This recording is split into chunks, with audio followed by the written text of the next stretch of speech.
সুপ্রভাত বন্ধুরা, আজ হলো ২৭ মে, ১২ জ্যৈষ্ঠ, ৯ জিলহজ, বুধবার। আজকের সকালের বিশেষ বিশেষ খবরগুলি হলো: সাংবাদিক সম্মেলনে হাসাহাসি করা ৩ আইপিএস অফিসারের বিরুদ্ধে কড়া পদক্ষেপ।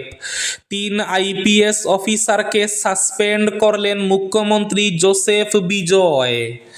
নতুন মন্ত্রীদের শপথ আগামীকালই। বরাক থেকে কৌশিক রায় ও কৃষ্ণেন্দু পাল প্রায় পাকা। আজ সৌদি আরব সহ মধ্যপ্রাচ্যের বেশ কয়েকটি দেশে পবিত্র ঈদুল আজহা। আগামীকাল ভারতে পবিত্র ঈদ।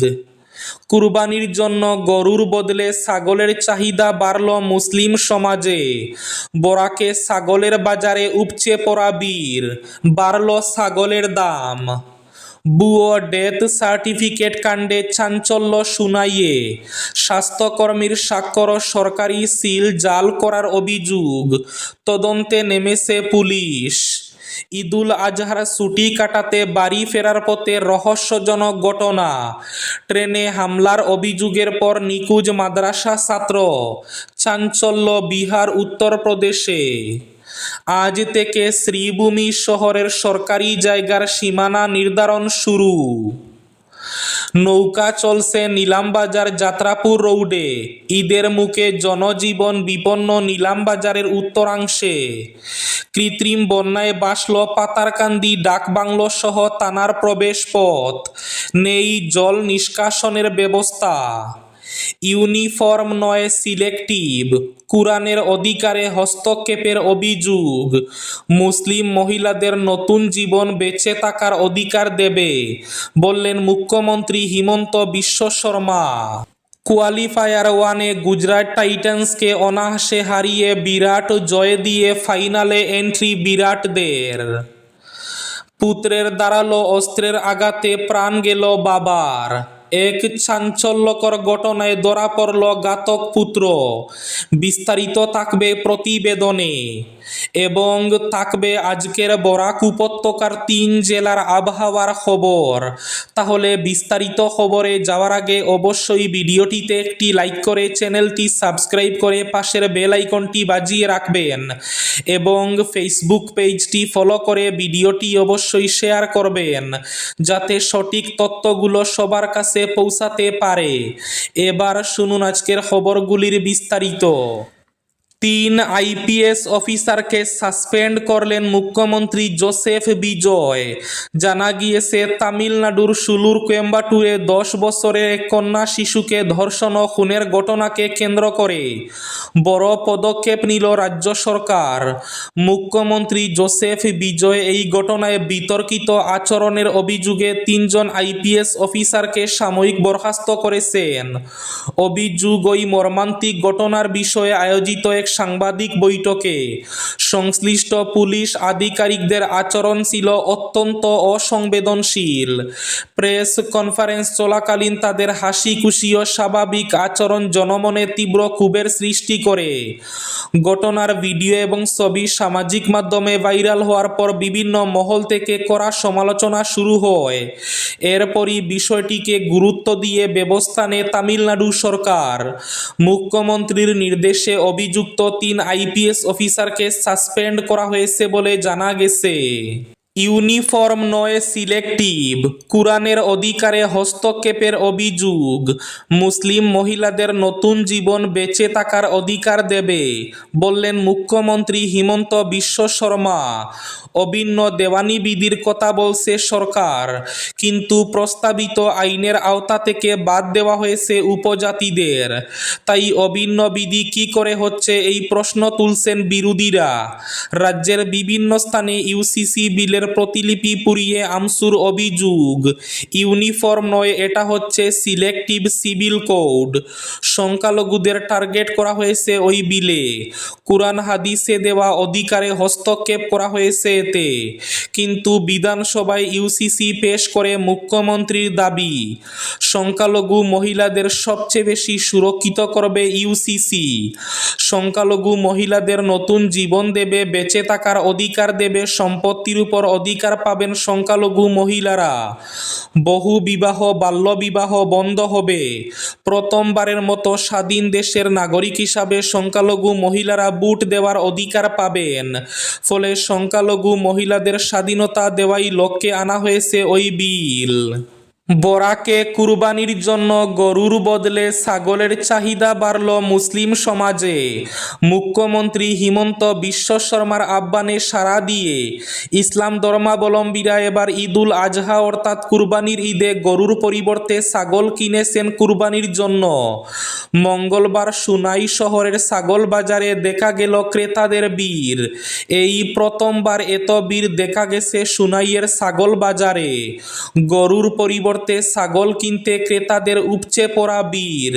ছাগল বাজারের লেসি এনামুদ্দিন জানান, সপ্তাহে দুদিন শনিবার ও মঙ্গলবার বাজার হয়, কিন্তু এবার ঈদ উপলক্ষে কুরবানি ঘিরে ক্রেতাদের ভিড়ের ফলে ঈদের আগের দিন বুধবারও বসবে সুনাইয়ে ছাগলের বাজার।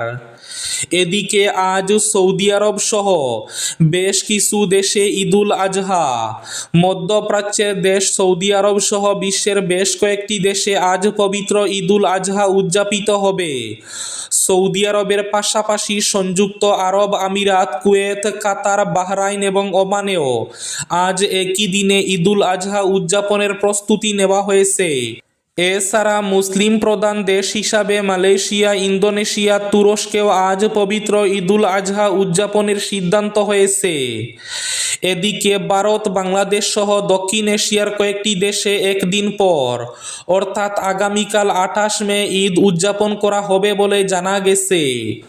রাজ্যের জোরহাটের মালৌপাম এলাকায় সংঘটিত হয়েছে এক চাঞ্চল্যকর হত্যাকাণ্ড।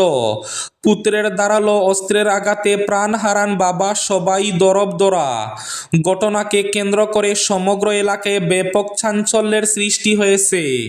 স্থানীয় সূত্রে জানা গেছে, পারিবারিক অশান্তিকে কেন্দ্র করে বাবা সবাই দরবদরা এবং পুত্র বিপ্লব দরবদরার মধ্যে তীব্র বাকবিতণ্ডার সৃষ্টি হয়। এক পর্যায়ে পরিস্থিতি উত্তপ্ত হয়ে উঠলে অভিযুক্ত বিপ্লব দরবদরা ধারালো অস্ত্র নিয়ে পিতার উপর হামলা চালায় বলে অভিযোগ। গুরুতর আহত অবস্থায় স্থানীয়রা সবাই দরবদরাকে উদ্ধার করে দ্রুত হাসপাতালে নিয়ে যান, তবে চিকিৎসক তাকে মৃত ঘোষণা করেন। ঘটনার খবর পেয়ে পুলিশ ঘটনাস্থলে পৌঁছে তদন্ত শুরু করে। ইতিমধ্যেই অভিযুক্ত বিপ্লব দরবদরাকে আটক করা হয়েছে। কী কারণে এই মর্মান্তিক ঘটনা ঘটল তা খতিয়ে দেখছে পুলিশ। নৌকা চলছে নিলামবাজার যাত্রাপুর রোডে। ঈদের মুখে জনজীবন বিপন্ন নিলামবাজারের উত্তরাংশে কৃত্রিম বন্যা এবং ভয়াবহ জলাবদ্ধতার কারণে ব্যাপক সমস্যায় পড়েছে দক্ষিণ করিমগঞ্জের নিলামবাজারের যাত্রাপুর। জলমগ্ন হয়ে পড়েছে গোটা এলাকা। এবার নৌকাই ভরসা। একইভাবে ব্যাপক সমস্যায় পড়েছেন পাতারকান্দি, ডাকবাংলো সহ থানার প্রবেশপথের মানুষ। কৃত্রিম বন্যায় ভাসল পাতারকান্দি, ডাকবাংলো সহ থানার প্রবেশপথ। নেই জল নিষ্কাশনের ব্যবস্থা। গত কয়েকদিনের অবিরাম বর্ষণে রীতিমতো বন্যার সৃষ্টি হয়েছে পাতারকান্দি পূর্ত বিভাগের ডাকবাংলো সহ থানা এলাকায়।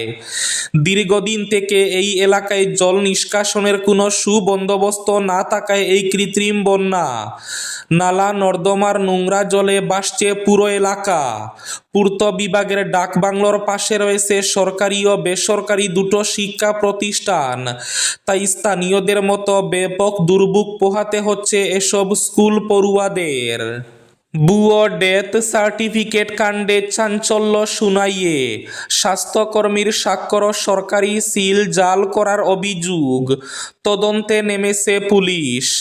সরকারি নথি, স্বাস্থ্য দফতরের সিলমোহর এবং দায়িত্বপ্রাপ্ত স্বাস্থ্যকর্মীর স্বাক্ষর জাল করে ভুয়ো ডেথ সার্টিফিকেট তৈরির অভিযোগে চাঞ্চল্য ছড়িয়েছে কাছাড় জেলার সুনাই বিধানসভা এলাকার কচুদরম থানাধীন দেয়ালি অঞ্চলে।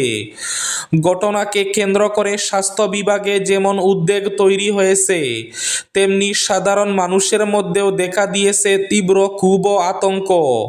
অভিযোগ উঠেছে পরিকল্পিতভাবে সরকারি রেকর্ড বিকৃত করে মৃত্যুর তারিখ পরিবর্তন করে একটি জাল মৃত্যু শংসাপত্র তৈরি করা হয়েছে। এই ঘটনায় নিজের স্বাক্ষর অফিসিয়াল সিল জাল হওয়ার অভিযোগ তুলে কচুদরম থানায় লিখিত এজাহার দায়ের করেছেন সুনাই প্রাথমিক স্বাস্থ্য কেন্দ্রের অধীনস্থ দেয়ালি সাব সেন্টারের এক এএনএম স্বাস্থ্যকর্মী। ইতিমধ্যে পুলিশ ঘটনার তদন্ত শুরু করেছে বলে জানা গেছে। ট্রেনে হামলার অভিযোগের পর নিখোঁজ মাদ্রাসা ছাত্র, চাঞ্চল্য বিহার উত্তরপ্রদেশে। ঈদুল আজহার ছুটি কাটাতে বাড়ি ফেরার পথে রহস্যজনকভাবে নিখোঁজ হয়ে গেলেন উত্তরপ্রদেশের ময়ী জেলার এক মাদ্রাসার ছাত্র। ঘটনার আগে বাবার কাছে পাঠানো এক আতঙ্কজনক মেসেজ ঘিরে চাঞ্চল্য ছড়িয়েছে বিহার ও উত্তরপ্রদেশ জুড়ে। নিখোঁজ ছাত্রের নাম ফৈজান আহমেদ শাহ। ফৈজান বিহারের গোপালগঞ্জ জেলার চুরমন চক বাটওয়ালিয়া গ্রামের বাসিন্দা। জানা গেছে তিনি উত্তরপ্রদেশের মৌ জেলার জামিয়া আমজাদিয়া মাদ্রাসায় পড়াশোনা করতেন এবং ঈদের ছুটি উপলক্ষে বাড়ি ফিরছিলেন। পরিবার সূত্রে জানা যায় ফৈজান মৌ জংশন থেকে পূর্বাঞ্চল এক্সপ্রেস ট্রেনে উঠার পর বাবাকে ট্রেনে উঠার খবর দেন। পরে ট্রেনটি বেলতারা রোড অতিক্রম করে সালেমপুর স্টেশনের দিকে যাওয়ার সময় তিনি বাবার মোবাইলে একটি জরুরি বার্তা পাঠান। সেই মেসেজে লেখা ছিল আব্বু ট্রেনে ঝগড়া হয়ে গেছে, ওরা আমাকে মারছে, আমি লুকিয়ে মেসেজ করছি। মেসেজটি পাওয়ার পর তার বাবা ইমতিয়াজ আহমেদ শাহ সঙ্গে সঙ্গে ছেলেকে ফোন করেন এবং পরের স্টেশনে নেমে যোগাযোগ করতে বলেন। কিন্তু এরপর থেকে ফৈজানের ফোন বন্ধ পাওয়া যায়। তারপর থেকে এখনো পর্যন্ত তার কোনো সন্ধান মেলেনি বলে জানিয়েছে পরিবার। আজকের বরাক উপত্যকার 3 জেলার আবহাওয়ার খবর।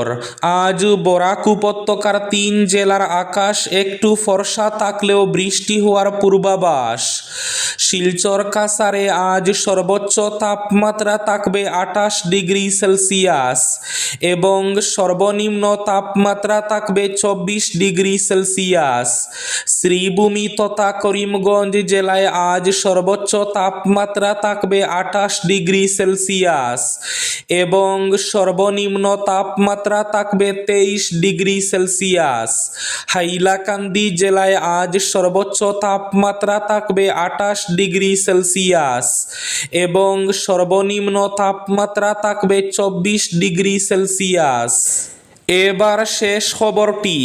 আগামীকাল বৃহস্পতিবার অসমে নতুন মন্ত্রিসভার শপথের সম্ভাবনা।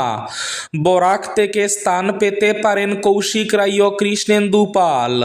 অসমে দ্বিতীয় পর্যায়ের মন্ত্রিসভা সম্প্রসারণকে ঘিরে রাজনৈতিক মহলে তুঙ্গে জল্পনা। নতুন মন্ত্রিসভার তালিকা চূড়ান্ত হয়েছে বলে জানা গেছে এবং সেই তালিকায় কেন্দ্রীয় স্বরাষ্ট্রমন্ত্রী অমিত শাহের সম্মতি মিলেছে। আগামীকাল বৃহস্পতিবার নতুন মন্ত্রিসভার সদস্যদের শপথ গ্রহণ অনুষ্ঠান অনুষ্ঠিত হতে পারে বলে রাজনৈতিক মহলে আলোচনা চলছে। জানা গেছে মন্ত্রিসভায় বেশ কিছু নতুন মুখকে সুযোগ দেওয়ার পাশাপাশি কয়েকজন বর্তমান মন্ত্রীর দায়িত্বেও পরিবর্তন আনা হতে পারে। এই ছিল আজকের সকালের বিশেষ খবরগুলি। ভিডিওটি অবশ্যই লাইক করে শেয়ার করে দেবেন।